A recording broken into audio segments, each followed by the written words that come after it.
Sa mga idol, panaklara na idol. Galang kabilog itlog idol. Pira man sini ang isang idol. Isang itlog mo. So, nang bakal ka dire sa itlog mga idol. Ho. Pero naman ang itlog din dadiya kay puti. Sa balod, ang itlog kay may piso. May piso na ni idol? Igwa na? Igwa na? Ay, ari si idol ko to. Ang gwapo niya sa panubigan.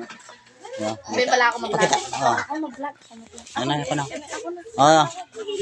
So, ari kita mga idol sa panubigan, no? Sa Wala ka ko may vlog ito po. sa tindira sang halo-halo ni Hello guys. Oh, eh. Oh, mga sabi hi kayo mga idol daw. Oh, sige na. Sabi mo. Shout out daw mga idol. Oh. Ari ang tindiro sang ano? Sang Halo-halo. halo-halo na hindi malamig. Ariyo, malamig ni siya guys. Malamig. Idol na kay idol. So, ikaw idol, tagading ka. So, malakat na ako. Salamat mga idol. Ari yung gwapon sang tindira sang halo-halo di sa panubigan.